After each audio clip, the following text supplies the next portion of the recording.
Enquanto o vídeo não começa, que tal ir curtindo e compartilhando com seus amigos? Se não for inscrito, se inscreva e ative o sininho. A IPF agradece. Abra sua Bíblia em Marcos 1, 14 a 18. Marcos capítulo 1, versículos 14 a 18. Depois de João ter sido preso, foi Jesus para a Galiléia pregando o evangelho de Deus, dizendo: o tempo está cumprido e o reino de Deus está próximo. Arrependei-vos e crede no evangelho. Caminhando junto ao mar da Galiléia, viu os irmãos Simão e André, que lançavam a rede ao mar porque eram pescadores. Disse-lhes: vinde após mim, e eu vos farei pescadores de homens. Então eles deixaram imediatamente as redes e o seguiram. Você acredita que Jesus ainda chama pescadores nos dias de hoje? Eu fiquei em dúvida se eu colocava, irmão Flávio, como tema para hoje, Jesus ainda chama pecadores, não é? Houve um erro de digitação, quando eu fui colocar o tema, em vez de pescadores, ficou pecadores, e eu fiquei parado, olhando, e eu disse, eu ainda vou voltar a esse tema, ou ao texto paralelo, para trabalhar nesse sentido. Jesus ainda chama pecadores, mas não para que fiquem no pecado, não é? Para transformar as suas vidas.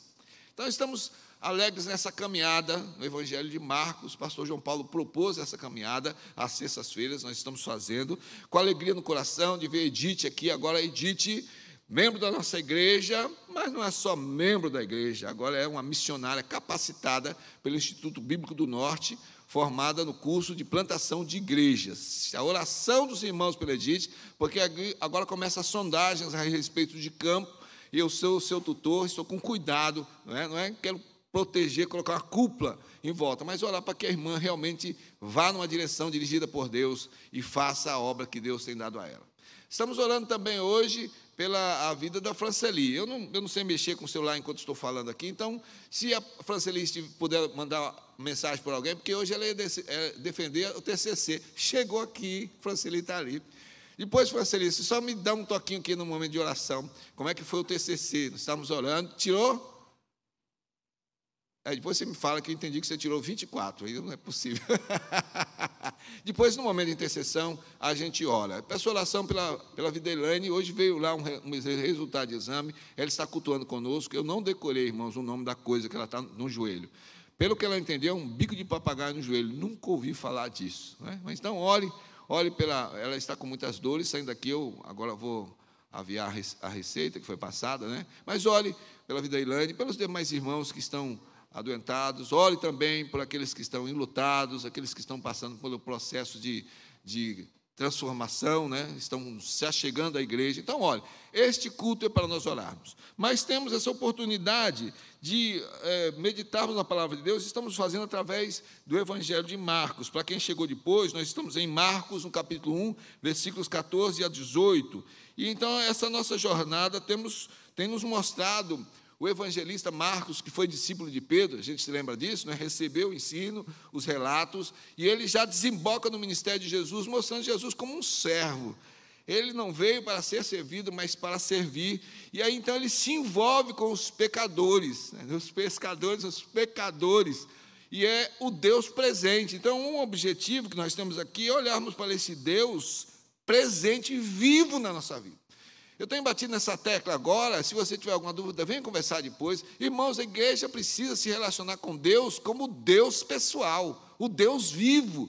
Este Jesus encarnado, ele andou entre pecadores, ele tocou em vidas, ele transformou, e Marcos nos apresenta ele desenvolvendo o ministério que o Pai deu através desse relacionamento próximo. E já desde a chamada dos seus primeiros discípulos, ele deixa bem claro que ele não quer seguidores que estão atrás dele por causa de uma religião. Ele quer discípulos que sejam fiéis, capazes de renunciar até a própria vida. Então, é assim que nós entramos no texto com essa pergunta. Jesus ainda chama pescadores?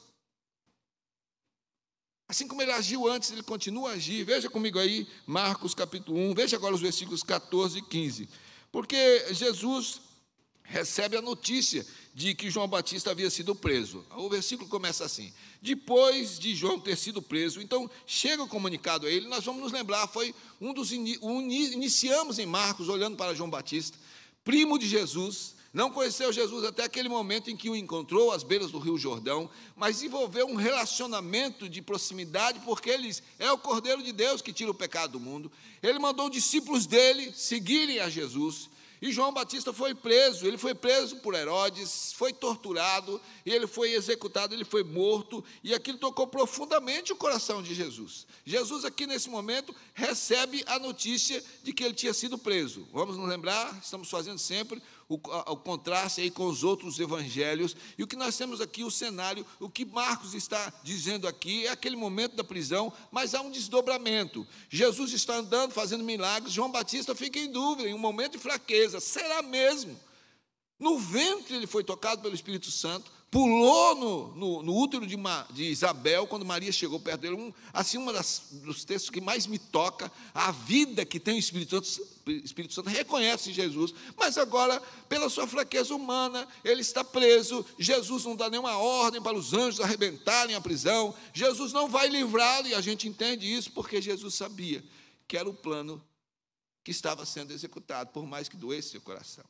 E é interessante que nós temos lá em Mateus 14 tem a história daquele momento em que João Batista é preso, e por um capricho feminino, e por causa do coração pecaminoso de Herodes, ele é executado de uma forma horrível, a sua cabeça decapitada, trazida numa bandeja, sabe, como um ato cruel de vaidade. E aí os seus discípulos vão lá recolher o corpo de João Batista para enterrá-lo e contam a Jesus. A notícia chega a Jesus. Veja aí o Mateus 14, 13. Jesus, ouvindo isso, retirou-se dali num barco para um lugar deserto à parte. Há uma tradução que diz para orar. Nós não temos isso aqui, é uma inferência, mas o que nós perguntamos, o que Jesus fez? Porque ele recebe a notícia, ele se retira, ele vai para um lugar somente diante do Pai. Que teor foi esta oração? O que é que rolou nessa conversa desse filho obediente com o Pai, falando de uma pessoa tão querida, que tinha sido preso por anunciar a ele, foi quem foi abrindo o caminho de Jesus, cumprindo as profecias, foi aquele que anunciou que chegaria o Messias. Agora, morto, o que é que Jesus conversou com o Pai? Ele foi consolado, ele foi orientado na sua humanidade, divino, mas humano. E naquele momento eu creio que o Pai disse, lembre-se, o tempo está sendo cumprido. As coisas estão acontecendo, é o nosso plano. Mais adiante, próximo da crucificação, Jesus pediria, passa de mim esse cálice. Ou seja, se houver um outro plano, Pai, Espírito Santo, esse é o momento, ele estava na sua humanidade. Aqui na humanidade, Jesus está abatido pela morte de João. Por isso, Marcos, depois da morte de João. E Mateus diz, ele foi e ele colocou-se na presença do Pai. E aí, então, a parte do B do versículo 14 diz, foi Jesus para a Galileia, pregando o Evangelho de Deus. Você canta aqui, Galileu, Galileu, não canta? A gente não chama Jesus o Galileu, tem texto de livro, Jesus Galileu, mas Jesus não era Galileu. O que é que estava acontecendo aqui? Pense num bairro, não vou citar aqui por uma questão de não fazer nenhuma uma coisa aqui desrespeitosa, né? Mas temos bairros perigosos em Fortaleza, não é? Então, imagine Jesus indo para um desses bairros mais perigosos, mais desacreditados, mais marginalizado, e ali desenvolveu o seu ministério. Cumprimento de profecias. Veja em Mateus capítulo 4, versículos 12 a 15. Ouvindo, porém, Jesus que João fora preso, retirou-se para a Galiléia e, deixando Nazaré, foi morar em Cafarnaum, situada à beira-mar, nos confins de Zebulon e Naftali, para que se cumprisse o que fora dito por intermédio do profeta Isaías, terra de Zebulon, terra de Naftali, caminho do mar, além do Jordão, Galiléia dos gentios. Foi ali que a luz brilhou.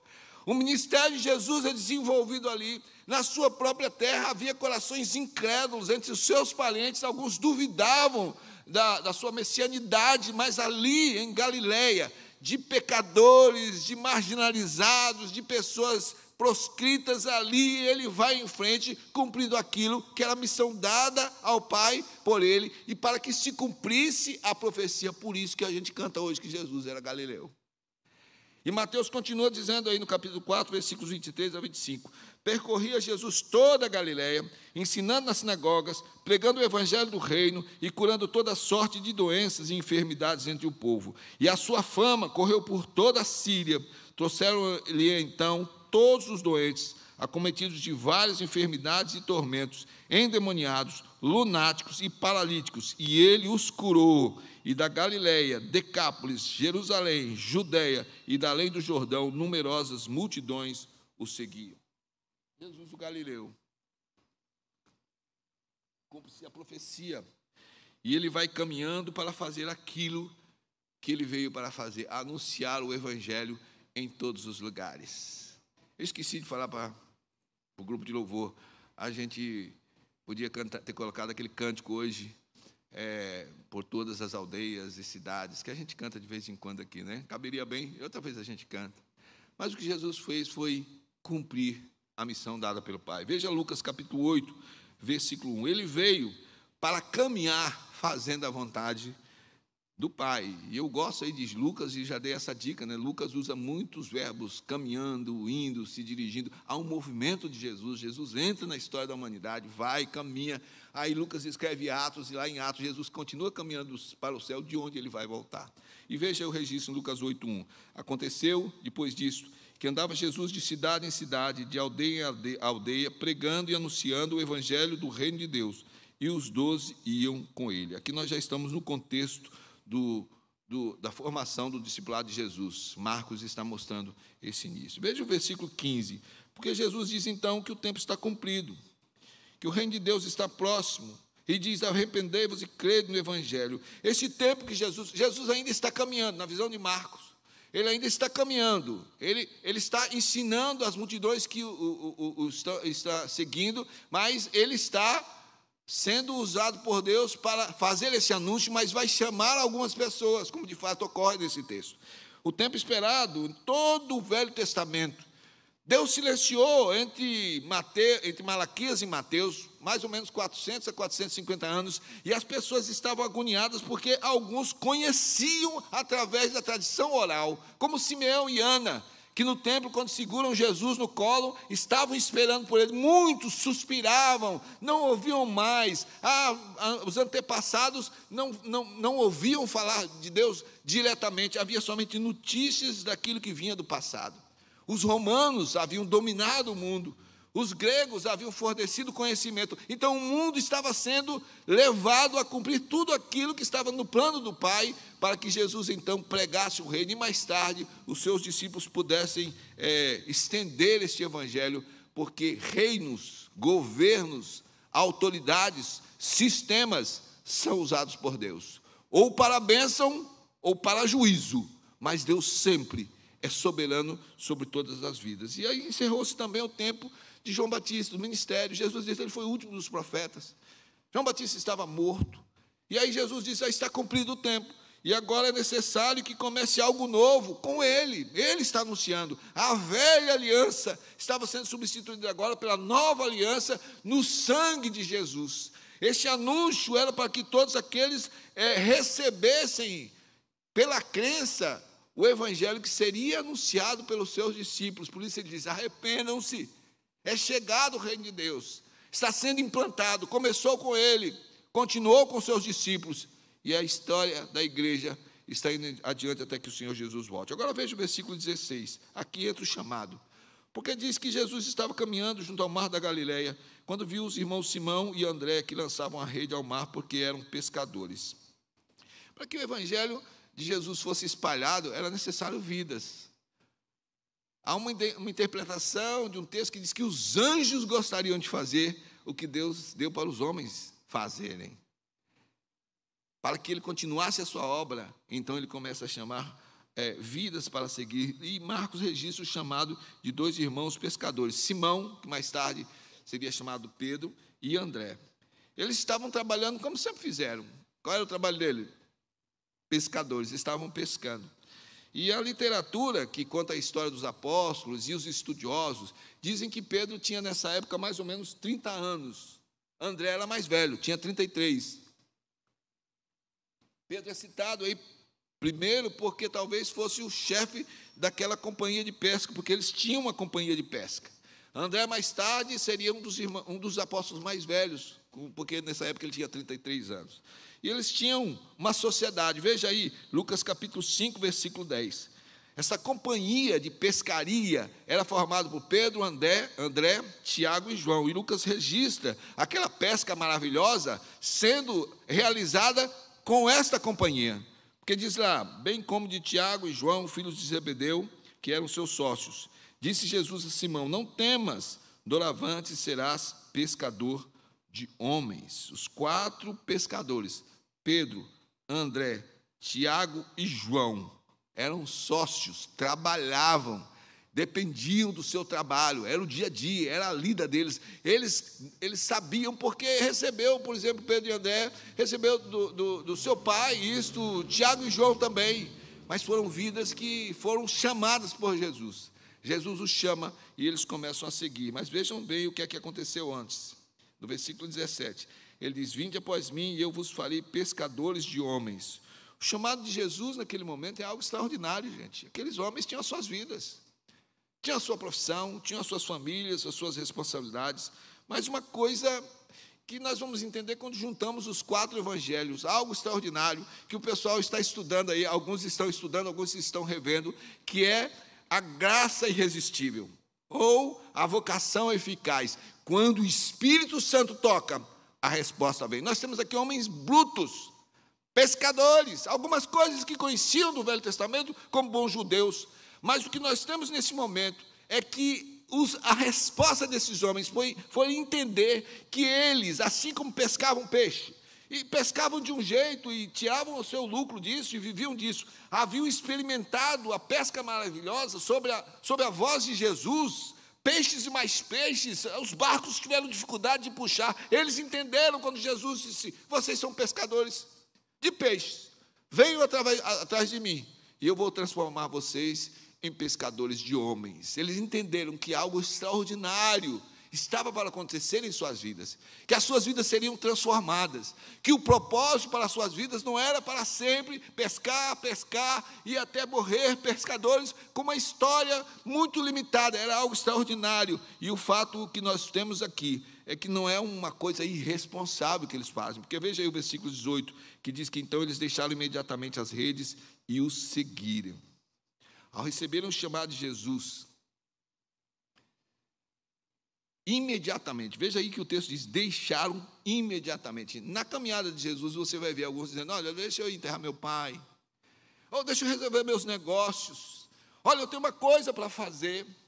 Alguém diz, eu quero te seguir, mas eu tenho, riquezas, eu tenho coisas ainda, eu estou preso a essas coisas, eu não estou pronto, eu preciso de um tempo para pensar. O Espírito Santo toca, eles não sabem muito bem o que vai acontecer, não é uma irresponsabilidade, é uma ação extraordinária de Deus na vida desses homens, e eles então assumiram a missão, primeiramente, de seguir aquele que os estava chamando. Os primeiros discípulos,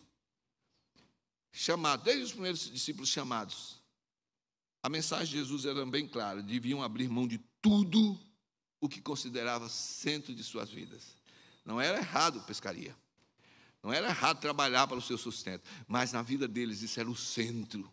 Eles ainda iriam ser trabalhados na caminhada, e você sabe, você tem estudado, porque eles tinham que deixar o orgulho, a vaidade, a competição. Caminhar com Jesus significa estar num processo de santificação, de morrer cada vez mais para tudo aquilo que é pecado e viver cada vez mais para uma vida de retidão. Então nós olhamos a vida desses homens, eles são chamados, mas eles continuam insistindo no começo com algumas coisas interiores, mas exteriormente eles abandonam tudo. O que é que Pedro, André, Tiago, Mateus, por exemplo, deixaram para trás?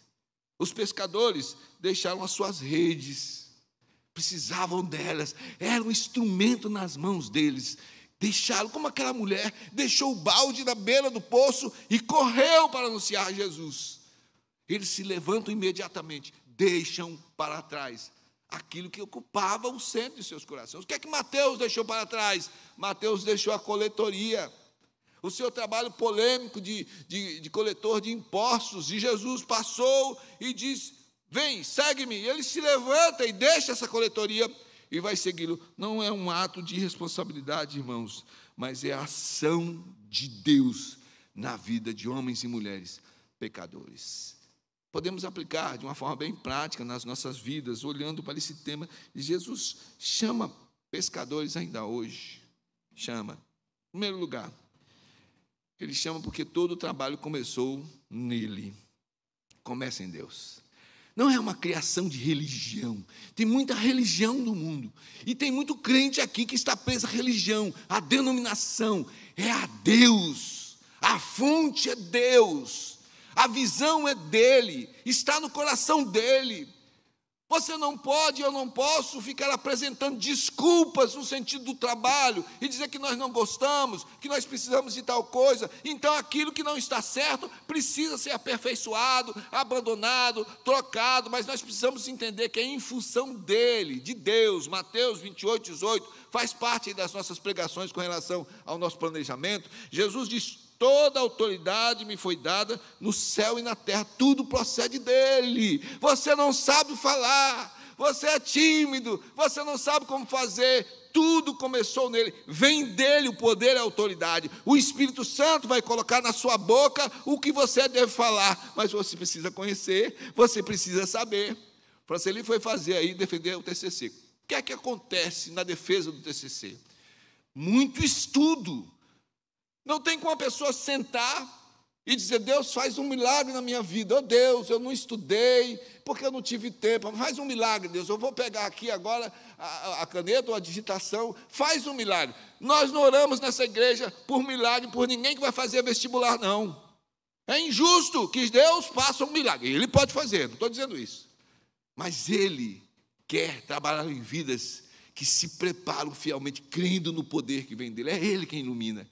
Ele inspirou a palavra, é Ele quem ilumina. Vamos correr para a gente orar. Segundo lugar, é porque Jesus quem chama para a missão. O chamado é dele, não é do pastor, não. Lembro da Edith trabalhando aí, cooperando com a igreja. Depois você conversa com ela, dura conversa. Quando eu chamei, disse: minha irmã, você não é missionária.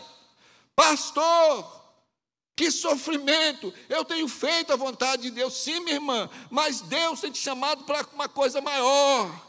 Ele quer capacitar você. Se você quer plantar a igreja, se você quer ir à frente, você tem que entender que Jesus é quem chama, foi Ele quem chamou. Então Ele vai colocar no seu caminho tudo aquilo que é necessário para você desenvolver o seu ministério, seja ele qual for. O corpo de Cristo é cheio de ministérios para serem cumpridos com dons e talentos. Mateus capítulo 28, versículos 19 e 20. Essa é a nossa base bíblica. Jesus diz: e portanto fazer discípulos de todas as nações, batizando-os em nome do Pai, do Filho e do Espírito Santo, e ensinando-os a guardar todas as coisas que vos tenho ordenado. E eis que estou convosco todos os dias, até a consumação do século. Ele nos deu uma missão. O nosso trabalho, a nossa missão é falar dEle, é promover o reino dEle, é aproveitar as oportunidades. Isso não significa agora dizer: então deixe o seu trabalho, abandone o seu cônjuge, rompa os relacionamentos com os seus filhos. Não é isso. Mas se é o centro, é isso que Jesus está dizendo, se é o centro da sua vida, você precisa entender que você vive em função daquele que está no centro, e Ele vai preservar a sua família, Ele vai preservar a sua profissão. É muito subjetivo, mas temos que entender o que Jesus está dizendo aqui. Não pode haver nada no centro. Eu estou chamando: ei, levante-se, me siga, faça aquilo que é a minha vontade. E a minha vontade é que pessoas conheçam a salvação, que elas sejam recebidas na comunhão do meu povo, que elas sejam meus filhos e filhas. Em terceiro lugar, porque o chamado envolve renúncia. Jesus ainda chama nos dias de hoje, chama, mas envolve renúncia. Os chamados renunciam a tudo que estiver no centro da vida, para que sejam discípulos de Jesus, não seguidores. Sejam fiéis ao chamado. É preciso renunciar.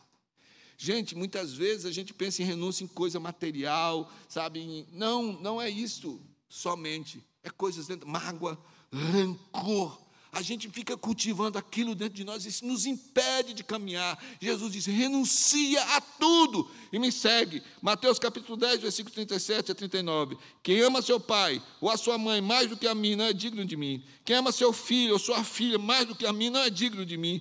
E quem não toma a sua cruz e vem após mim, não é digno de mim. Quem acha a sua vida, perdê-la-á. Quem, todavia, perde a vida por minha causa, achá-la-á.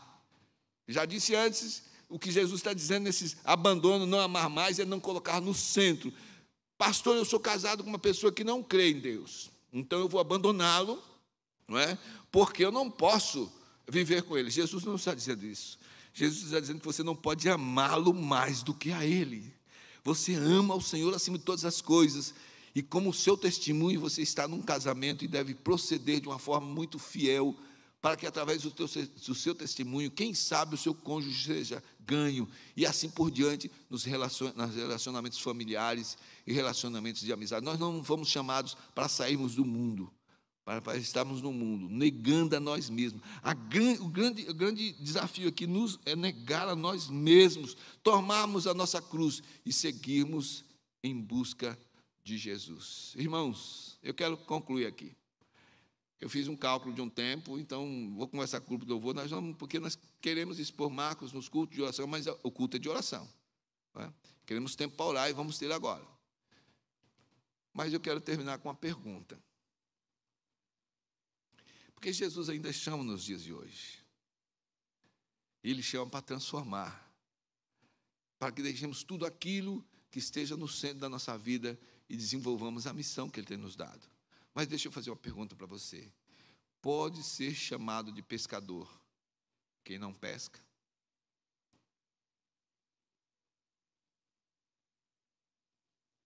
Olhe para Jesus, Ele é o dono do trabalho. Tudo vem dEle. Olhe para o Senhor Jesus, Ele está chamando você para você obedecer-lhe e cumprir a sua missão. Mas abra o seu coração para a renúncia de tudo aquilo que queira impedir essa caminhada. Quero terminar com o texto de Filipenses 3, 7 e 8. O apóstolo Paulo que está escrevendo. Mas o que para mim era lucro, isto considerei perda por causa de Cristo.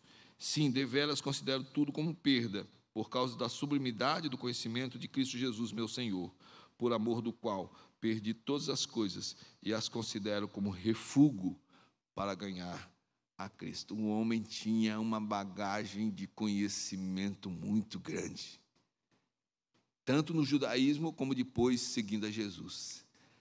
Mas ele disse, tudo que ele tinha, e que estava no centro, e que o movia a matar aqueles que seguiam Jesus, que eram discípulos, que era a igreja que estava começando. Ele disse, tudo aquilo, para mim, significou refúgio, não é nada. Jesus é tudo na minha vida. E por isso ele podia dizer, olha, pode me matar ou morrer, é lucro. Pode me deixar vivo, me prender, faça o que quiser. Para mim, Jesus Cristo é a vida. O viver está em Cristo Jesus. Para mais informações e novidades, siga as nossas redes sociais e fique por dentro de tudo.